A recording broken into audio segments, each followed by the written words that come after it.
Assalamualaikum warahmatullahi wabarakatuh. A'udzu billahi minasyaitonir rajim. Bismillahirrahmanirrahim. Wa bihi nasta'in ala umurid dunya waddin wa ala alihi wa sahbihi wa man tabi'ahum bi ihsanin ila yaumiddin.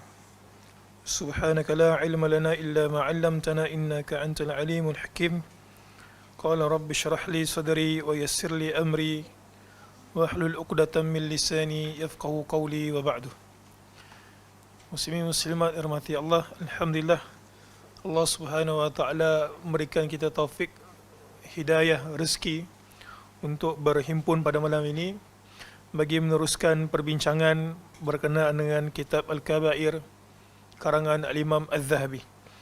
Alhamdulillah, ini merupakan siri kedua perbahasan kitab ini, dan pada siri yang pertama ataupun pada sesi yang pertama kita telah pun menyebutkan berkenaan dengan biografi ataupun sedikit pengenalan kepada penulis berkenaan dengan kitab ini, juga apakah yang dimaksudkan dengan Al-Kabair, serta alhamdulillah kita telah pun masuk ke dosa yang pertama, iaitu asyirku billah, menyekutukan Allah.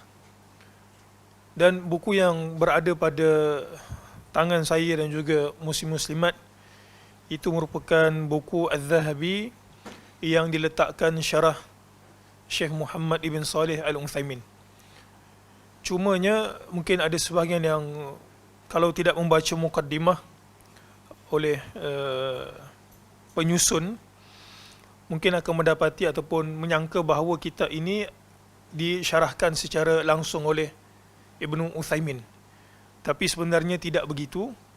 Ia sebenarnya adalah kuliah Syekh Ibn Utsaimin yang ada kaitan dengan tajuk, katalah syirik, katalah membunuh orang.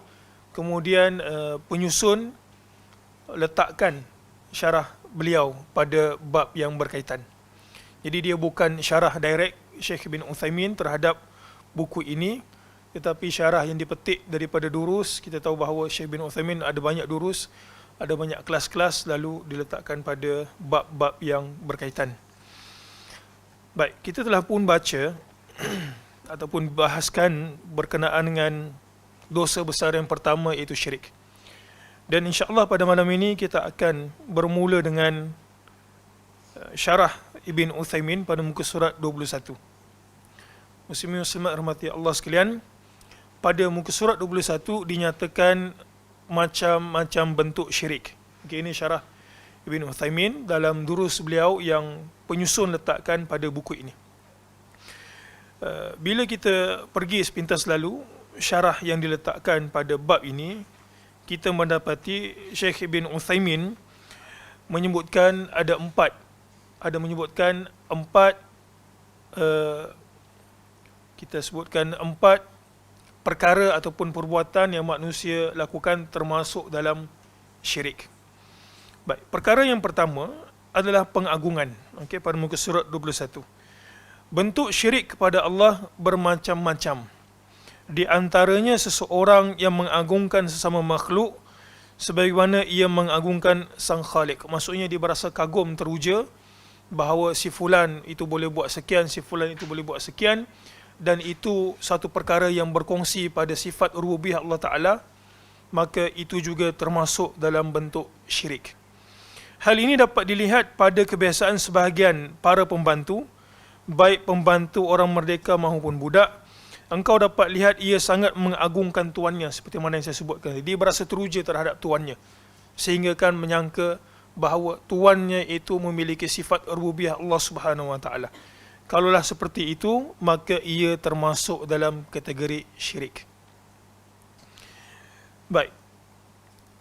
Hal ini terlihat kepada pimpinan atasan raja atau tuannya mengatakan, kerjakan ini di waktu solat, jangan solat dahulu. Kemudian ia pun melaksanakannya. Ketika waktu solat telah habis, ia pun tetap tidak mempedulikannya. Jadi Syekh Ibn Utsaimin mensyarahkan di antara bentuk pengagungan berlebihan yang mengandungi sekutu kepada Allah Subhanahu wa taala adalah bila satu orang itu menyuruh kita mengerjakan sesuatu dan ia pula bertentangan dengan syarak ataupun menyebabkan kita tertinggal kefarduan. Contoh kat sini, tuannya suruh pergi buat sesuatu, dia kata jangan solat dulu. Jangan solat dulu, kau kerjakan ni dulu. Dan si fulan tu pula buat arahan tuannya sehingga dia terlepas pada waktu solat ataupun solat yang pada waktunya.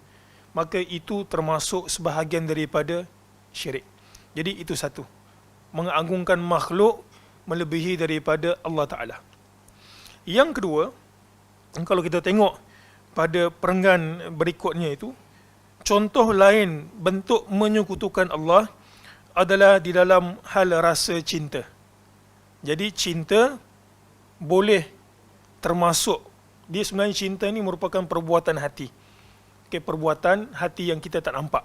Tetapi perbuatan hati inilah yang mendorong seseorang untuk mengerjakan sesuatu. Ibnul Qayyim dalam kitab beliau Ighathatul Lahfan menyebutkan kenapa cinta ini boleh termasuk sebahagian daripada syirik. Kerana cinta akan sesuatu, cinta akan sesuatu, kita bagi contoh cinta isteri ataupun cinta anak-anak, dan di dalam beberapa tempat dalam Al-Quran Allah Subhanahu Wa Taala menyebutkan isteri, anak dan juga harta merupakan fitnah. Dan di situ terletaknya cinta manusia dalam bentuk duniawi. Jadi Ibnul Qayyim menyebutkan bagaimana berlaku syirik, kerana bila kita meletakkan hati kita ini terhadap perkara-perkara yang saya sebutkan tadi, maka ia sedikit sebanyak akan mengurangkan ikhlas kepada Allah Ta'ala. Jadi dia seolah-olah hati kita tu berbelah bagi. Contohnya macam kita minat kat satu orang, jadi kat situ kita buat perbuatan yang patutnya ikhlas kepada Allah Ta'ala, tapi kita nak tarik perhatian dia. Jadi itu sebab cinta merupakan salah satu bentuk kesyirikan. Kita tak menafikan bahawa sayang isteri, sayang suami, sayang anak, sayang harta merupakan fitrah cinta yang Allah Subhanahu Wa Taala berikan kepada manusia. Bahkan ia juga adalah rezeki. Apa sahaja kurniaan Allah kepada kita merupakan rezeki. Orang suka kat kita sebenarnya adalah rezeki. Dan kita suka kat orang, itu adalah rezeki orang tersebut. Dan kadang-kadang Allah Ta'ala tidak memberikan kita cinta yang dibalas. Ada tak kisah ataupun kita sebutkan sesuatu dalil yang menyokong cinta merupakan rezeki Allah Ta'ala? Ada. Dalam kes Aisyah radhiyallahu anha, kita tahu Aisyah ini bila ditanya ke Nabi SAW, siapa orang paling kau cintai? Nabi SAW kata apa? Aisyah. Kemudian bapaknya. Pun begitu dalam riwayat Muslim dan juga Al-Bukhari. Aisyah kata, ada satu orang yang aku sangat cemburu, iaitu Khadijah. Dalam riwayat Muslim tersebut dia kata, aku tak sempat pun jumpa dengan Khadijah. Dan kita tahu bahawa Aisyah merupakan isteri ketiga Nabi SAW. Isteri kedua siapa? Saudah binti Zam'ah, wanita yang agak berusia. Aisyah yang ketiga. Jadi Aisyah tak sempat, tak dan pun dengan Khadijah. Cuma Nabi SAW ni sikit-sikit Khadijah. Sehingga kan satu hari disembelih kambing, dan di antara permintaan Nabi SAW untuk daging kambing itu diberikan kepada kawan-kawan kawan-kawan Khadijah, kerabat Khadijah. Dan Aisyah radhiyallahu anha rasa macam annoying itu, rasa cemburu kan. Dalam riwayat tersebut kata Khadijah, dia kata aku marah kat Nabi. Sikit Khadijah. Nabi SAW tahu cemburu perempuan. Apakah Nabi layan perasaan Aisyah? Ya, Nabi jawab satu perkara yang saya nak sebutkan ini yang menjadi bukti bahawa cinta merupakan rezeki. Ada orang buat macam-macam untuk dia dicintai.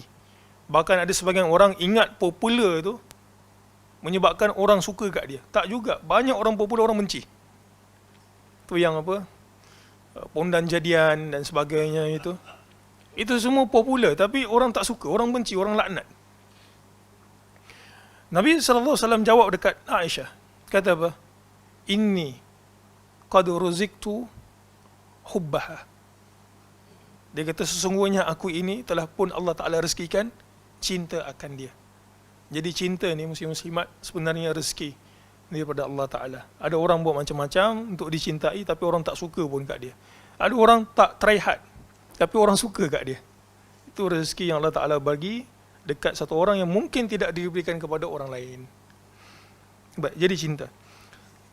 Dan kita sebutkan tadi, Ibnul Qayyim kata kenapa cinta? Kerana dia juga kerana cinta itu berlebihan terhadap satu makhluk ataupun cinta selain pada Allah Ta'ala secara berlebihan boleh mengurangkan rasa ikhlas. Dan satu orang bila kita sebut cinta, kita rasa perasaan kita itu cenderung ke dia. Apa sahaja yang dia minta, kita tunaikan. Kan, bukan tidak. Jadi kalau orang tu minta something, kita pun kata, alah, tak apalah. Maksudnya apa? Mungkin cintanya itu tak berapa, nak ada. Baik, contoh lain bentuk menyekutukan Allah adalah di dalam hal rasa cinta, iaitu mencintai seseorang sebagaimana cintanya kepada Allah atau bahkan melebihi cintanya kepada Allah. Orang tersebut akan menuntut orang lain untuk mencintainya melebihi cintanya kepada Allah. Hal ini banyak dijumpai para pemuda dan pemudi yang sedang mabuk asmara. Orang-orang yang sedang dimabuk asmara, seperti orang yang sedang jatuh cinta kepada lawan jenis, kita akan melihat hatinya dipenuhi dengan rasa cinta kepada selain Allah, melebihi kecintaannya kepada Allah. Sesungguhnya Allah Ta'ala berfirman, وَمِنَ النَّاسِ مَنْ يَتَّخِذُ مِنْ دُونِ اللَّهِ أَنْدَادًا يُحِبُّونَهُمْ كَحُبِّ اللَّهِ وَالَّذِينَ آمَنُوا أَشَدُّ حُبًّا لِلَّهِ. Dan di antara manusia, ada orang menyembah Tuhan selain Allah sebagai tandingan, yang mereka cintai seperti mencintai Allah. Ataupun orang-orang yang beriman sangat besar, adapun orang-orang yang beriman sangat besar cintanya kepada Allah. Jadi cinta ini satu perkara yang kita perlukan dalam perhambaan kita kepada Allah Ta'ala. Kita kena ada dalam perasaan dua. Yang pertama cinta, dan juga yang kedua adalah rasa takut. Cinta tanpa rasa takut akan menyebabkan kita jadi seperti orang Yahudi yang merasakan bahawa dialah ataupun kelompok mereka lah yang paling dicintai Allah Ta'ala, sehingga mereka menganggapkan orang selain daripada mereka itu adalah lembu belaka. Tapi kalau kita takut semata-mata tanpa ada rasa cinta, kita pula akan jadi seperti orang Nasrani. Takut, itu takut, ini takut, menyebabkan kita putus asa daripada rahmat Allah Ta'ala. Jadi kita ini dalam perhambaan kita kepada Allah Ta'ala kena ada dua perasaan. Satu, cinta, harap. Yang kedua adalah takut. Takut kalau Allah Ta'ala menyiksa kita terhadap dosa-dosa ataupun kesalahan kita. Jadi kena ada dua. Baik. Yang ketiga, yang pertama, pengagungan kita kepada makhluk melebihi ataupun sama dengan kita mengagungkan Allah Ta'ala. Dari sudut kalau dia minta kita buat sesuatu, sampai melanggar hukum Allah Ta'ala, kita pergi buat juga. Yang kedua, cinta. Yang ketiga adalah dunia itu menjadi tujuan hidup kita. Baik, saya baca. Di antara syirik yang tersembunyi, iaitu menjadikan dunia sebagai tujuan hidup. Kita melihat orang seperti ini, mulai dari akal pemikirannya, badan, tidur dan terjaganya, semuanya untuk memikirkan dunia. Itu tak cukup, ini tak cukup. Itu tak ada, ini tak ada. Sampaikan apa? Sampaikan dia mencari dunia, sehingga akan mengabaikan perintah Allah Ta'ala. Itu sebab sebahagian kita ini, kalau boleh kita ada satu usaha, supaya kita ini tidak berada dalam keadaan kefakiran. Sebahagian para ulama menyebutkan hampir sahaja orang fakir itu menjadi kafir. Dan perkataan itu pun iras-irasnya sama. Fakrun, kufrun. Sebab betapa ramai orang nak mencari dunia ataupun menghadapi tekanan hidup, sehingga menyebabkan dia sanggup untuk mengabaikan perintah Allah Ta'ala. Jadi kita usaha untuk kita ini tidak meminta-minta, wal-iyazubillah, jatuh kepada kefakiran. Baik, jadi yang ketiga ini, Syekh Ibn Uthaymin menyebutkan dunia itu menjadi tujuan hidup. Dalil tentang syirik seperti ini adalah sabda Nabi SAW, celakalah hamba dinar. Apakah engkau mengira bahawa orang seperti ini, iaitu hamba dinar, akan sujud kepada uang dinar? Tentu saja tidak. Yang dimaksudkan dengan sabda beliau ini adalah dikarenakan dunia telah menguasai hatinya. Celakalah hamba dinar, celakalah hamba dirham, celakalah hamba pakaian, celakalah hamba seperai. Tidak ada yang menjadi tujuan hidupnya kecuali untuk memperindah pakaian dan tempat tidurnya melebihi dari solat dan ibadah-ibadah lainnya kepada Allah. Jika diberi, ia akan senang, dan jika tidak diberi, ia akan marah. Jadi itu adalah hamba dunia. Apabila Allah melimpahkan kurnia kepadanya, maka ia akan berkata, Rabb yang maha mulia, maha agung, maha besar, dialah zat yang paling berhak di atas segala-galanya. Itu kalau Allah Ta'ala beri dia nikmat, dia puji Allah, ini merupakan gini, begini. Tapi kalau dia diuji sedikit, dia kata Allah Ta'ala tak suka kat aku, sehingga dia mengabaikan perintah Allah Ta'ala. Itu sebab Allah Subhanahu Wa Ta'ala firman dalam suratul Hajj, wa minan nasi ma ya'budullaha ala harf. Di antara manusia ada yang menyembah Allah hanya di tepi. Fa in asabahu khairun itma'anna bihi. Maka jika dia memperolehi khair, kebajikan ataupun kebaikan, dia akan merasa puas, tenang, itma'anna bihi. Wa in asabathu fitnah, dan jika ditimpa suatu cubaan, in qalaba ala wajhi, dia akan berbalik ke belakang. Maksudnya berbalik daripada perintah Allah Ta'ala. Khasirat dunya wal akhirah. Orang seperti ini Allah Ta'ala sebutkan, yang menjadi hamba dunia, sikit-sikit dunia.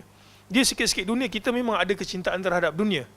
Tetapi yang menjadi larangan seperti mana yang tadi kita sebutkan tadi. Fitnah terhadap isteri, fitnah terhadap anak dan juga harta. Jangan sampai harta ataupun perkara-perkara ini menyebabkan kita lari daripada agama. Jadi itu yang dilarang. Dan pada penghujung ayat ini Allah Ta'ala sebut khasirat dunia wal akhirah. Orang yang sikit-sikit dunia ni, dia bukan takat akhirat tak dapat, dunia juga tak dapat. Baik, jadi itu yang ketiga. Pada muka surat 24. Muka surat 24.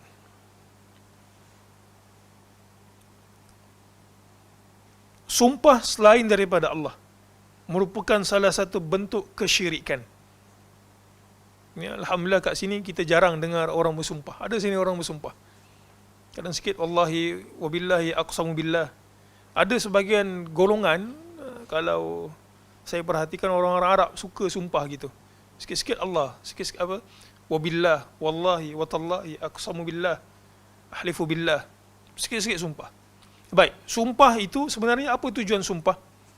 Untuk berikan penegasan terhadap perkataan kita. Untuk orang percaya bahawa kita betul-betul maksudkan apa yang kita kata. Jadi, untuk kita bersumpah, kita kena bersumpah dengan Allah Subhanahu Wa Taala kerana dialah yang paling agung, dialah yang paling mulia. Dan sumpah selain daripada Allah merupakan salah satu bentuk kesyirikan. Baik, arti sumpah adalah memantapkan sebuah perkara dengan menyebutkan sesuatu yang diagungkan. Seseorang tidak mungkin akan bersumpah dengan menyebutkan sesuatu, melainkan sesuatu yang disebutkan itu sangat agung bagi dirinya. Jadi orang dengar itu pun maksudnya betul-betul dia ini bersungguh, sebab dia sumpah terhadap satu yang diagungkan. Orang Arab pada zaman dahulu, apa yang mereka agungkan? Di antara bentuk sumpah mereka adalah mereka ini akan bersumpah terhadap nama bapa-bapa mereka.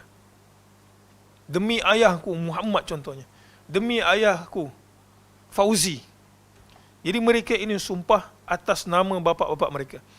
Nabi SAW menyebutkan, ala man kana halifan fala yahlif illa billah. Ketahuilah oleh kamu semua, siapa yang nak bersumpah, janganlah bersumpah melainkan dengan nama Allah Ta'ala. Fakanat Quraisy tahlifu bi'abaiha. Orang-orang Quraisy kalau bersumpah pakai nama bapa.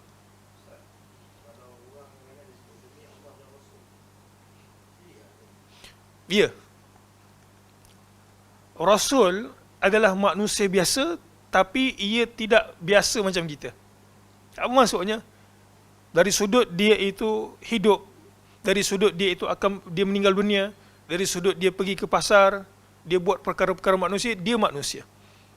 Okey. Tapi dia tidak seperti kita sebab dia itu merupakan utusan Allah. Kalau dia sebut, maka perkataannya itu menjadi hujah dalam agama. Apakah kita boleh menyebutkan demi Allah dan Rasulnya? Jawapannya adalah tidak boleh. Satu-satunya mesti Allah Ta'ala. Bersumpah dengan Allah Ta'ala dan bersumpah selain daripada Allah. Selain daripada Allah tu apa maksud dia? Makhluk. Apa takrif makhluk? Makhluk adalah selain Allah. Tidak dibenarkan. Dia merupakan satu-satu bentuk syirik. Dia kembali semula kepada perkara pertama tadi. Apa dia bentuk syirik perkara pertama? Yang disebutkan oleh Ibn Uthaymin. Mengagungkan sesuatu melebihi daripada Allah. Jadi Rasul merupakan manusia. Kalau kita mengagungkan Rasul sallallahu alaihi wasallam di makam Tuhan, maka ia juga syirik. Itu sebab Nabi sallallahu alaihi wasallam ketika 7 hari, siapa yang baca Rahiqul Makhtum itu kan, kat sini ada pengajian Rahiqul Makhtum, dia tahu di antara pesan Nabi SAW 7 hari sebelum Nabi meninggal dunia itu adalah jangan jadikan kubur aku sebagai sembahan. Itu pesan Nabi SAW. Dia tak mau jadi seperti mana Nabi-Nabi terdahulu seperti Isa yang kaumnya menyembah dia, mengangkat darjat kepada anak Tuhan. Jadi jawapannya adalah tak boleh.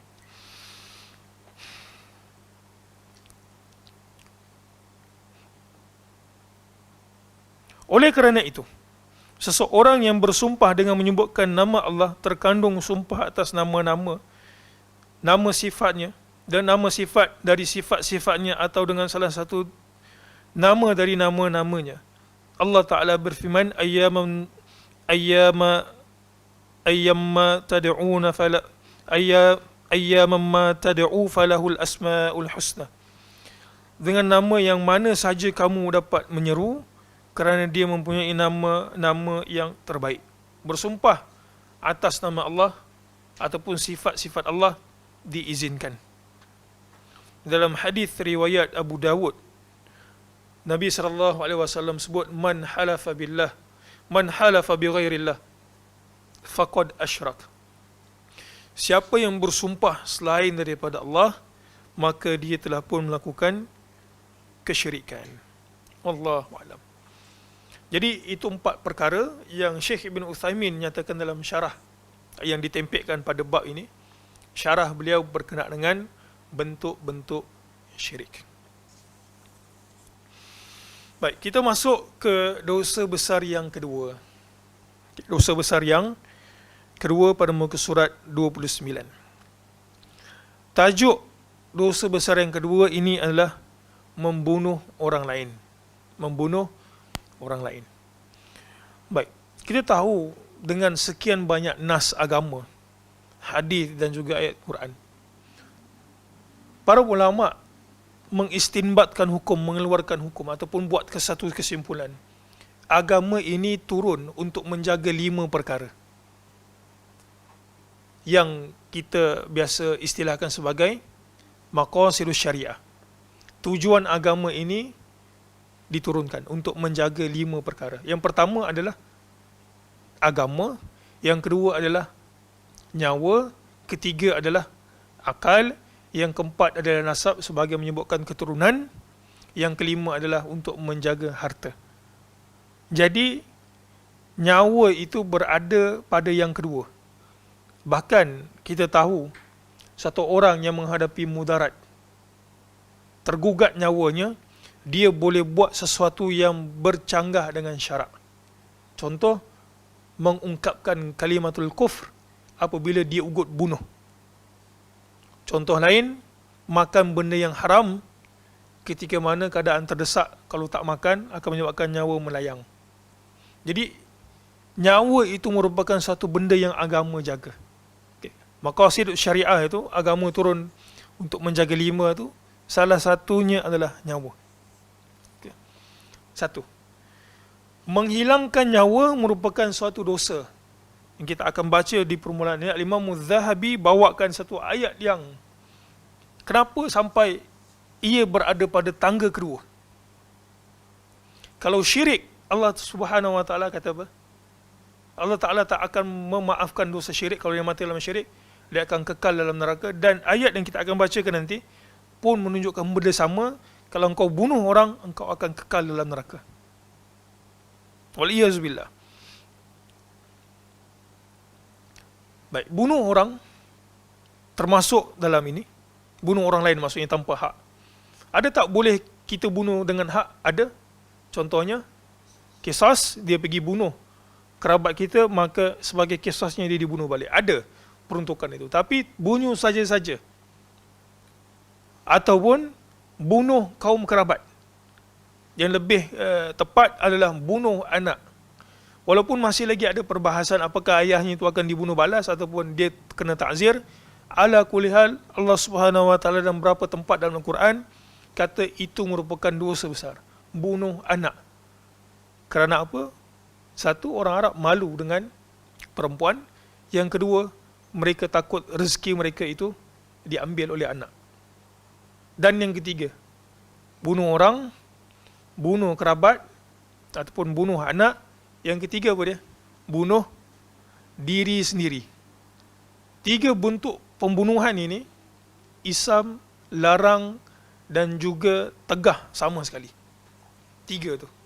Bunuh orang tak boleh, bunuh anak tak boleh, dan juga bunuh diri sendiri.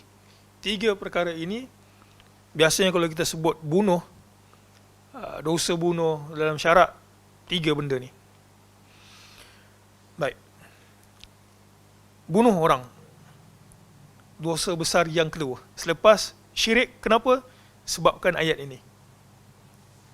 Saya fikir kalaulah tak kerana ayat ini, Wallahualam, kalaulah tak kerana ayat ini, mungkin bunuh orang ini boleh berada pada tangga yang selain daripada kedua. Mungkin ketiga, keempat, kelima.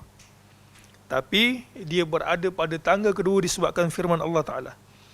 Dalam surah An-Nisa ayat 93.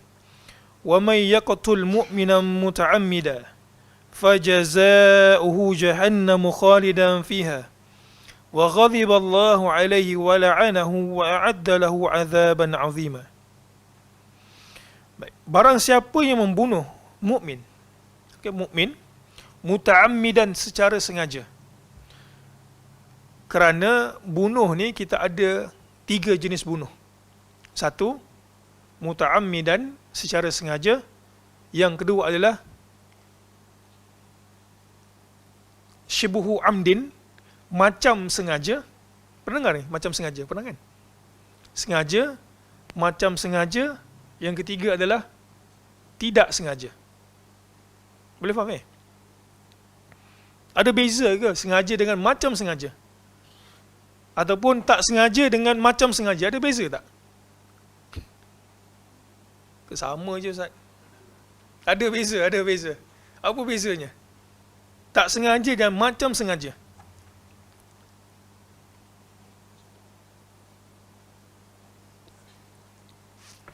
Jawab betul dapat coklat di belakang. Macam mana?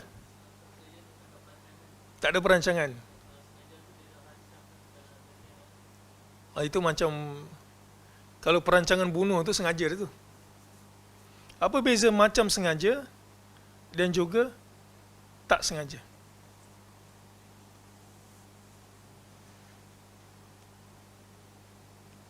Ada jawapan? Tak ada jawapan. Para ulama menyebutkan di antara kita tahu qarinah yang dia bunuh tu macam sengaja dan juga tidak sengaja adalah berdasarkan alat. Contoh, dia marah kat kawan tu, main pukul-pukul kepala. Kemudian dia pergi ambil apa yang boleh menyebabkan orang tu mati.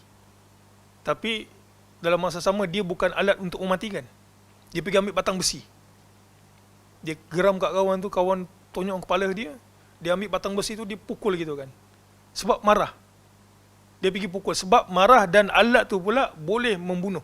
Tapi tidak digunakan untuk membunuh pada kebiasaannya. Maka itu bunuh macam sengaja. Bunuh tak sengaja, ini biasa jadi. Pergi hutan, berburu. Kawan tu tengah sakit perut, pergi kat semak, goyang-goyang, Kawan tu pergi tembak. Ingat apa? Binatang yang dia nak buru tu lah, rusa ke apa ke. Mati kawan tu. Baik. Jadi itu sengaja ke tak sengaja? Sengaja ataupun macam sengaja? Sebab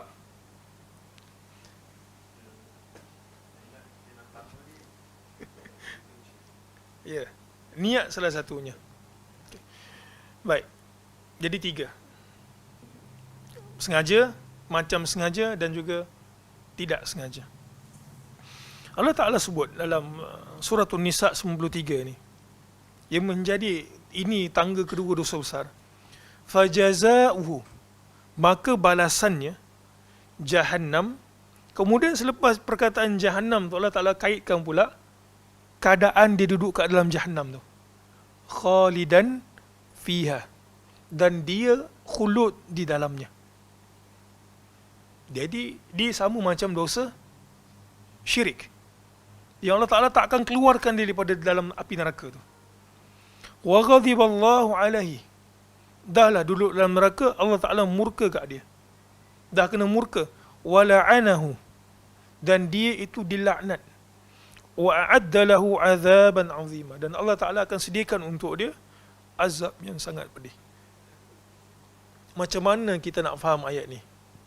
Ayat ni seolah-olah bertentangan dalam surah An-Nisa ayat 48. Inna Allah la yaghfiru ay yushraka bihi wa yaghfiru ma duna dhalika liman yasha. Allah Ta'ala, sesungguhnya Allah Ta'ala tidak akan mengampunkan dosa syirik. Ay yushrika bihi syai'a. Sesuatu, inna Allah la yaghfiru ay yushraka bihi, manusia yang mensyirikkannya, wa yaghfiru ma duna dhalika liman yasha, dan Allah Ta'ala akan ampunkan selain daripada dosa syirik kalau dia mati dalam keadaan seperti itu. Para ulama ketika mentafsirkan, mencuba memahami ayat ini, mereka sebutkan 4 perkara supaya ayat 93 ni, surah An-Nisa, tidak bertentangan dalam surah An-Nisa ayat ke-48. Tadi kata syirik aja yang Allah Ta'ala tak ampunkan, tiba-tiba kat sini bunuh masuk sekali. Macam mana kita nak faham? Baik. 1, para ulama kata ayat ini sebenarnya adalah untuk orang yang menghalalkan dosa pembunuhan. Dan ayat ini sebenarnya turun kepada satu orang yang bernama Mikyas ibn Subabah. Kalau siapa yang buka tafsir, dia akan tengok ayat ini. Sebahagian para ulama tafsir akan bawakan kisah Mikyas ibn Subabah. Mikyas ibn Subabah ni kisahnya panjang, saya ringkaskan.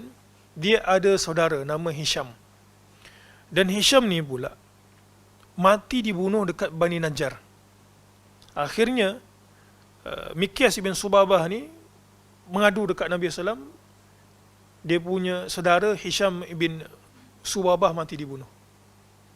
Jadi Nabi tanya dekat Bani Najjar, dan bersama dengan pertanyaan Nabi tu, Nabi utus, Nabi tak tanya direct, Nabi utus satu orang daripada suku Quraisy, daripada Bani Fihr. Jadi dia pergi dengan Mikyas. Akhirnya ditanya kepada suku Bani Najjar, dia kata siapa bunuh Hisham? Tak ada orang mengaku, dan juga mereka tak dapat trace siapa bunuh Hisham, abang kepada ataupun saudara kepada Mikyas. Akhirnya Nabi SAW melalui utusan itu kata kalau tak ada yang diketahui siapa yang bunuh dia dan tak ada bukti, maka semua satu suku tu kena bayar diat. Kena bayar diat. Dan ringkas cerita, dalam perjalanan balik, Mikyas tak puas hati. Dia rasa satu benda yang aib kalau dia tak dapat balas balik pembunuhan saudara dia. Akhirnya apa yang Mikyas buat? Mikyas pergi bunuh orang yang tak bersalah. Siapa dia? Utusan Nabi SAW tadi itu. Daripada suku Quraisy, Bani Fihr. Dia pergi bunuh. Kemudian dia tu, 100 ekor unta tu dia bawa balik, dan dia terus pindah ke Mekah dan dia murtad. Sebahagian ulama tafsir kata, ayat ini turun dekat orang yang seperti ini. dia pergi bunuh orang, kemudian dia menghalalkan darah, dia kata tak apa, benda tu tak apa. Kemudian dia pergi murtad pula. Dan kita tahu selepas perjanjian Hudaibiyah, di antara salah satu daripada isi perjanjian, kalau orang Mekah lari ke Madinah masuk Islam, maka kaum muslimin dekat Madinah kena pulang balik orang tersebut.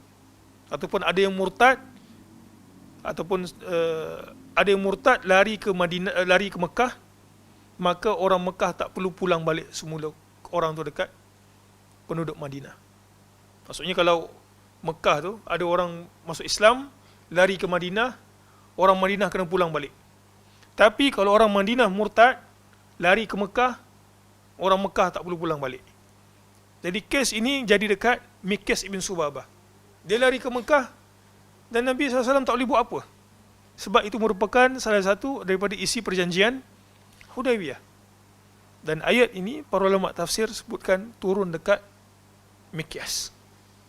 Dan akhirnya Mikes ni mati tergantung dekat Kaabah masa Fathu Mekah. Baik, itu satu. Jadi tak ada pertentangan lah. Yang kedua, perkataan fajaza'uhu, kalau kita lihat tu kan, perkataan Allah Ta'ala tu, fajaza'uhu. Apa maksud jaza'uhu? Balasannya. Jadi seolah ayat ini bukanlah maksudnya betul-betul, tapi balasannya tu sama ataupun setimpal macam orang yang duduk kat neraka Jahannam kekal di dalamnya. Baik, yang ketiga pula, para ulama yang mensyarahkan ataupun mentafsirkan perkataan Allah Ta'ala ini mengatakan tak, apa yang Allah Subhanahu Wa Ta'ala maksudkan dalam ayat ke-93 sebenarnya dalam bentuk kinayah, ataupun bahasa Melayu kita sebut dalam bentuk bahasa kiasan. Sebab duduk lama dalam bahasa orang Arab, mereka akan kata apa? Al-khulud. Tapi tak kekal. Nak kata duduk stay lama kat situ, maka orang Arab biasanya akan guna perkataan khulud. Kekal. Nak kata duduk lama kat situ. Baik. Yang keempat, sebahagian merajihkan perkataan ataupun pendapat yang keempat, sebenarnya Allah Subhanahu Wa Ta'ala maksudkan ayat 93 ini adalah az-zajru wa taghlidh. Nak bagi tahu dosa itu sangat besar. Sehingga kan dibalas dengan macam duduk dalam api neraka, kekal dalamnya. Buktinya kita akan baca nanti beberapa dosa yang Allah Subhanahu Wa Ta'ala pun Nabi sallallahu alaihi wasallam sebutkan dia tidak akan bau syurga. Apa maksudnya tidak akan bau syurga? Kita faham bila Nabi SAW sebutkan tidak bau syurga, macam dia itu tidak masuk syurga dan dosanya tak diampunkan. Jadi sama jugalah macam ayat 93 ni. Wallahu alam. Jadi yang rajih adalah orang tersebut tidak kekal di dalam neraka. Ada satu lagi penjelasan, kerana orang yang mati dibunuh ni, orang yang pergi bunuh orang, maka ada 3 hak yang dia telah pun langgar. Ada 3 hak yang dia telah pun langgar. Hak yang pertama siapa dia? Hak Allah Ta'ala. Allah Ta'ala kata jangan bunuh orang, dia pergi bunuh. Maka ini kalau dia bertaubat kepada Allah Ta'ala, Allah Ta'ala nak ampunkan, Allah Ta'ala akan ampunkan. Lagi dua hak siapa? Yang kedua adalah hak keluarga. Hak keluarga. Dan kalau keluarga ni kata kami tak ampunkan, dia akan dibunuh balik semula, qisas. Ataupun keluarga ni kata kami maafkan, jangan buat lagi, maka dia kena bayar diat. Satu lagi hak siapa? Hak yang dia tak boleh minta maaf lagi dah, sebab kawan tu dah meninggal. Siapa dia? Hak mangsa. Maka inilah yang menjadi perbahasan para ulama. Kita tahu ada nas, kita pernah sebut tentang syurga neraka dekat Baitul Salam ni. Di antara yang kita bahaskan adalah 2 orang yang bergaduh dekat Qantarah. Dua orang yang bergaduh dekat Qantarah. Dan ada hadis Nabi SAW sebutkan, dekat akhirat kelak, orang yang mati dibunuh ni akan datangkan kepala dia. Kata, ya Allah, ini merupakan kepala yang dia penggal. Aku nak tuntut. Solusinya macam mana? Allah Subhanahu Wa Taala akan tunjukkan kepada orang yang bawa kepala dia ni, dipenggal, dia kata ini merupakan syurga, kalau engkau maafkan saudaramu, dia telah pun bertaubat bagimu syurga. Akhirnya kawan tu redha untuk masuk ke syurga, dan dia maafkan kawan orang yang penggal kepala dia, dan selesai kes. Tapi untuk pergi ke situ, jauh perjalanan. Allah Subhanahu Wa Taala berfirman, وَالَّذِينَ لَا يَدْعُونَ مَعَ اللَّهِ إِلَهًا آخَرَ وَلَا يَقْتُلُونَ النَّفْسَ الَّتِي حَرَّمَ اللَّهُ إِلَّا بِالْحَقِّ وَلَا يَزْنُونَ وَمَنْ يَفْعَلْ ذَلِكَ يَلْقَ أَثَامًا يُضَاعَفْ لَهُ الْعَذَابُ يَوْمَ الْقِيَامَةِ وَيَخْلُدْ فِيهِ مُهَانًا إِلَّا مَنْ تَابَ. Ayat tu terpotong. Ayat 69, kecuali orang yang bertaubat. Dan orang yang tidak mempersekutukan Allah dengan sembahan lain dan tidak membunuh orang yang diharamkan Allah kecuali dengan alasan yang benar, dan tidak berzina. Dan barang siapa melakukan demikian itu, nescaya dia mendapat hukuman yang berat, yakni akan dilipat gandakan azab untuknya pada hari kiamat, dan dia kekal di dalam azab itu dalam keadaan terhina kecuali orang-orang yang bertaubat. Allah Subhanahu Wa Taala berfirman, "Man qatala nafsan bighairi nafsin aw fasadin fil ard, faka'annama qatala an-nasa jami'a." Ayat ini juga merupakan satu ayat yang menggerunkan. Kita ni kalau boleh bergaduh jangan berlebih-lebihan. Kerana kita tahu bergaduh berlebih-lebihan merupakan sifat orang munafik. Kan kita tahu hadis tersebut, hadis yang pendek dan biasa kita dengar. Wa idza khasama fajara. Kalau dia bergaduh berlebih-lebihan. Dan di antara bentuk bergaduh berlebih-lebihan, yang paling kemuncaknya adalah kita hilangkan nyawa orang yang kita bergaduh itu. Firman Allah Subhanahu Wa Taala, wa idzal mau'udatu su'ilat bi ayyi dhanbin qutilat. Dan apabila bayi-bayi perempuan, wa idzal mau'udatu su'ilat, yang ditanam hidup-hidup, ditanya, bi ayyi dhanbin qutilat, kerana dosa apa dia dibunuh. Nabi SAW bersabda, jauhilah oleh kalian 7 dosa besar. Kemudian baginda menyebutkan di antaranya itu membunuh jiwa yang diharamkan oleh Allah untuk dibunuh. Rasul SAW pernah ditanya, ayyu dhanbin a'zam, apakah dosa yang paling besar? An taj'ala lillahi nidda wa huwa khalaqak, engkau menjadikan bagi Allah itu suatu sekutu sedangkan dia menciptakanmu. Qala qultu thumma madha, wahai Rasul, setelah syirik itu apa dia?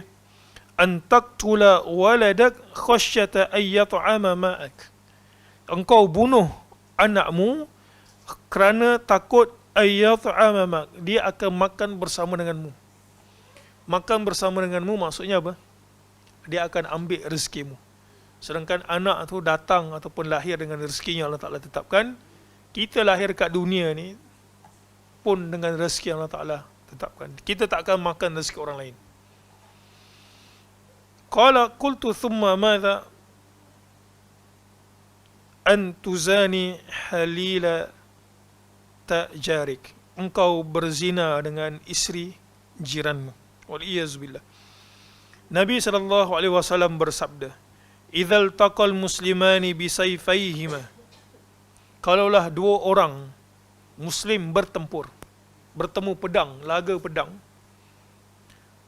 fal qatil wal maqtul finnar, maka orang yang bunuh dan juga orang terbunuh, kedua-dua masuk neraka. Kenapa masuk neraka? Kalau yang bunuh tu kita fahamlah, tapi kenapa yang terbunuh tu masuk neraka sekali? Sebab sebenarnya dia niat nak bunuh kawan tu, tapi dia tak berapa pandai nak bergaduh, dia mati dulu. Nabi kata, dua-dua masuk neraka. Qila ya Rasulullah, hadzal qatil fama balul maqtul. Ya Rasul, ini betul si pembunuh, tapi ma balul maqtul, apa hal yang mati dibunuh masuk neraka? Dah lah mati, masuk neraka lagi. qala innahu kana harisan ala qatli sahibi.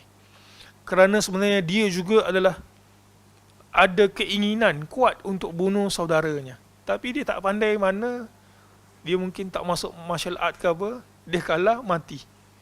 Nabi kata apa? Dua-dua masuk neraka kerana dua-dua ada niat untuk pergi bunuh orang.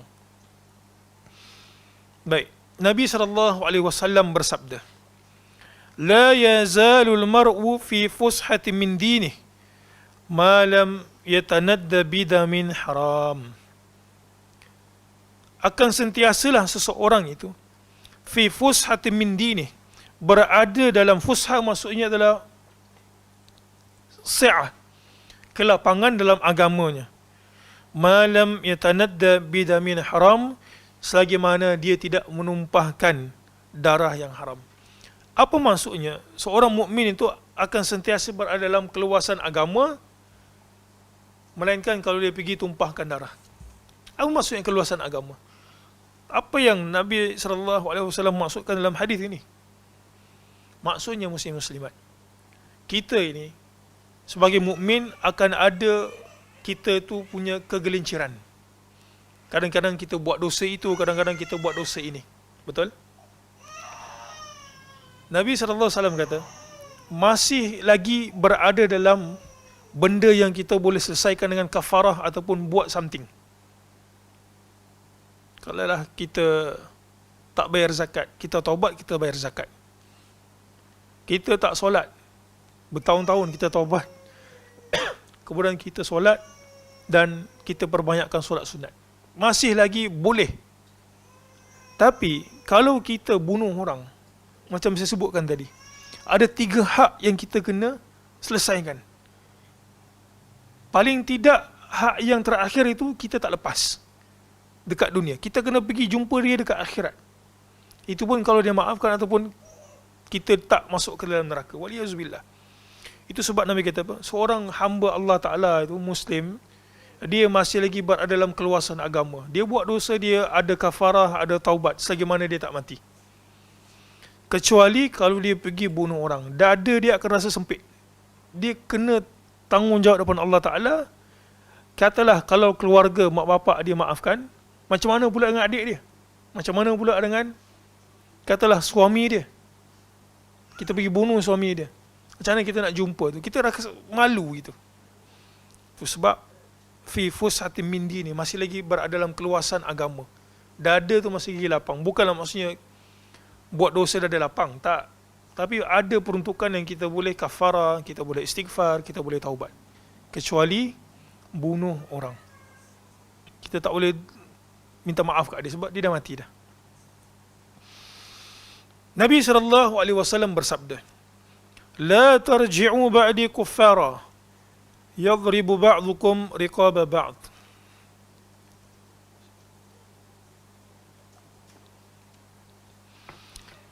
Janganlah kalian kembali setelah aku, maksudnya setelah kewafatan aku, kuffara, menjadi kufur. Apa dia? Yadribu ba'dukum, salah seorang daripada kamu ataupun kalian saling yadrib, pukul kalau bahasanya, ataupun bunuh. Riqaba ba'din, tengkuk, potong tengkuk sebahagian daripada kamu. Maksudnya janganlah kamu berbunuh-bunuh. Dan kita tahu di antara perkara yang Nabi SAW cuba selesaikan adalah hak tuntutan darah. Dan itulah ucapan baginda ketika mana Hujjatul Wada. Nabi pesan untuk berbuat baik kepada wanita. Nabi pesan itu, Nabi pesan ini. Di antara pesanan Nabi SAW adalah dalam hak darah itu. Baik. Kemudian hadis berikutnya, laqatlu mu'minin a'zamu indallahi min zawalid dunya. Membunuh seorang muslim, a'zam, lebih besar di sisi Allah, min zawalid dunya, daripada kehilangan dunia. Dunia ini begitu besar muslim-muslimat, dengan seisinya. Banyak yang Allah Ta'ala ciptakan dalam muka bumi ini. Pun begitu, kalau kita nak timbangkan bunuh orang dengan kehilangan dunia dan seisinya, maka di sisi Allah Ta'ala, bunuh satu orang itu merupakan satu perkara yang lebih besar daripada dunia itu lenyap. Nak kata pada pilihan Allah, menumpahkan darah merupakan satu benda yang sangat besar. Jadi kita kalau bergaduh, sekali lagi kita nyatakan, jangan sampai kita berlebihan sehingga membawa kepada menghilangkan nyawa orang. Nabi SAW bersabda, "La yazalul mar'u fi fushatin min dinih ma lam yusib daman haraman." Ini telah pun kita bahaskan tadi. Nabi SAW bersabda, "Awwalu ma yuqda bainan nasi fid dima." Apakah hadis ini bertentangan dengan perkara pertama yang Allah Ta'ala akan tanya solat? Dan hadis ini pula perkara pertama yang akan yuqda, diberikan penghitungan di kalangan manusia adalah dima, pada tuntutan darah. Jawapannya adalah tidak. Kalau dari sudut hubungan kita dengan Allah Ta'ala, kita ada zakat, kita ada puasa, kita ada macam-macam, maka perkara pertama yang Allah Ta'ala akan tanya kat kita adalah solat. Tapi kalau dengan hubungan manusiawi, dengan jiran, dengan mak bapak, perkara pertama yang akan dihisap adalah pertumpahan darah. Jadi hadis ini tidak bertentangan dengan apa yang kita nyatakan tadi. Maksudnya Allah Ta'ala tanya solat, itu dari sudut hubungan kita dengan Allah Ta'ala. Kalau sesama manusiawi, perkara pertama yang Allah Ta'ala akan adili adalah tentang darah manusia.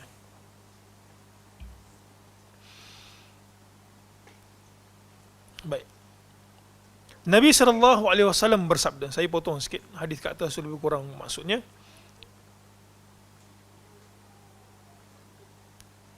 Ma min nafsin tuqtalu zulman illa kana ala ibni Adam al-awwal kiflun min damiha li'annahu kana awwala man sanna al-qatla. Tidak suatu jiwa pun yang dibunuh secara zalim, melainkan darahnya akan ditanggung oleh anak Adam yang pertama, dalam kurungan Qabil. Kita tahu sebahagian menyebutkan namanya Qabil dan juga Habil. Qabil pergi bunuh Habil. Kenapa si Qabil ni dapat dosa? Kenapa dia dapat dosa? Sebab dialah makhluk pertama yang mencontohkan bagaimana nak menghilangkan nyawa manusia lain.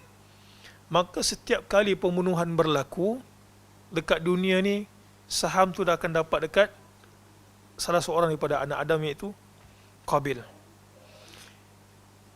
Ibnu Umar radhiyallahu anhuma berkata, Nabi SAW bersabda, "Man qatala mu'ahadan lam yarih raihatal jannah." Barang siapa yang membunuh kafir mu'ahad, maksudnya ada perjanjian damai dengan orang kaum muslimin, kita pergi bunuh dia, dia tidak akan cium bau syurga.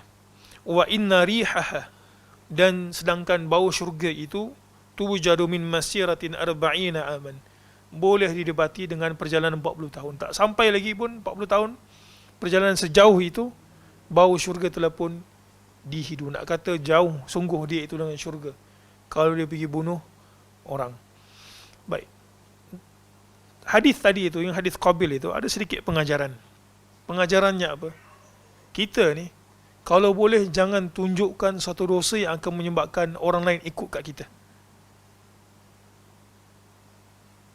Katalah satu orang pergi menari TikTok, orang pun ikut dia menari TikTok tarian tu. Ada kan gitu kan? Jadi dia buat semua viral gitu. Maka dosa tu, katalah kalau orang lain buat, katalah dia pun free hair, tak tutup aurat dan sebagainya, ataupun dia buat dengan jantina lawan jenis, buat prank itu prank ini, kemudian orang lain pergi ikut, dosa tu akan dapat saham kat dia, kerana dia adalah makhluk pertama ataupun orang pertama yang buat sehingga menjadi contoh kepada orang lain. Jadi kalau boleh kita ini, kita tahu kita ni tak berapa nak soleh, tapi jangan tunjuk ke orang kita punya ketolehan itu. Yang betulnya adalah kita tak tunjuk ketolehan kita ke apa, kemaksiatan kita itu, kita istighfar senyap-senyap kepada Allah Ta'ala dan tutup aib. Jangan ditunjukkan. Kerana kalau kita tunjuk orang lain jadi ikut, maka dosa tu sampai kat kita walaupun kita apa tu? Dalam kes ni taubat. Sebab kita pergi tunjuk, orang ikut. Kecuali lah kalau kita kata saya dah bertaubat, jangan buat. Orang tetap nak buat, itu dia punya hal. Tapi kalau boleh kita ini jangan tunjuk benda yang tak senonoh. Lagi-lagi orang yang cepat terpengaruh dengan kita. Kalau kita cikgu, biasa yang ikut siapa? Anak murid. Sedangkan kita ada pepatah, cikgu ataupun guru kencing berdiri, murid kencing maraton itu. 42 km. Dia akan lebih gitu. Kita sebagai orang tua, abang, mesti akan ada pengaruh dekat keluarga. Maka jangan ditunjukkan contoh yang tak bagus. Baik, yang terakhir pada malam ini, pada muka surat 33. Man a'ana ala qatli mu'minin. Siapa yang membantu untuk membunuh seorang mukmin bisyatri kalimatin. Syatr kalimat ni maksudnya dengan sebaris perkataan dia. Tak kisahlah dia pergi hasutkan, kau tahu tak? Dia tu tadi macam gini. Lepas tu dengan hasutan dia, orang tu pergi bunuh kawan tu. Laqiyallahu maktubun baina ainaihi. Maka dia akan berdiri di depan Allah Ta'ala dan tertulis di depannya tu, baina ainaihi maksudnya di depan dia tu, ayisun min rahmatillah. Dia telah pun berputus asa daripada rahmat Allah. Cuma hadis dalam riwayat Ibnu Majah serta Ahmad ini, sebahagian para ulama, contohnya Ibnu Hajar dan juga Al-Hafidh Al-Munziri kata hadis ini terlalu dhaif, terlalu lemah. Pun begitu, kita ada hadis lain yang menyokong perkataan ini. Apa dia? Jangan tolong orang buat maksiat, ataupun jangan kita pergi buat maksiat sampai orang lain pun ikut. Allah Ta'ala sebut, wa ta'awanu 'alal birri wat taqwa wa la ta'awanu 'ala al-ithmi wal 'udwan. Satu. Kemudian dalam sepotong hadis yang panjang, di penghujung hadis itu Nabi SAW sebut apa? Man da'a ila dhalalatin kana 'alaihi min al-ithm. Siapa yang menyeru kepada dhalalah, kesesatan, kemaksiatan termasuk sekali, maka dia akan dapat dosa. Mithlu athimi man tabi'ahu. Dan juga dia akan dapat dosa seperti orang yang mengikutinya. Dia pergi tunjuk contoh tak bagus, orang ikut, dia buat kawan tu dapat dosa, dia dapat double dosa. Ila yaumil qiyamah, sampailah hari akhirat, la yankusu dhalika min athimi syai'a. Tidak kurang sedikit pun dosa dia dapat. Orang tu buat dosa, dapat kat dia, berganda-ganda dapat. Jadi janganlah kita ini membantu terhadap perkara-perkara mungkar. Dalam bab ini, bunuh orang. Jangan kita pergi hasut orang. Kalau tak ada perkataan yang bagus nak disebutkan, senyap, tidur mungkin lebih bagus daripada bergaul. Kalaulah bergaul itu membawa kepada kemaksiatan. Allahu a'lam, insya-Allah kita akan sambung pada sesi yang akan datang. Subhanakallahumma wa bihamdik, asyhadu an la ilaha illa anta, astaghfiruka wa atubu ilaik. Assalamualaikum warahmatullahi wabarakatuh.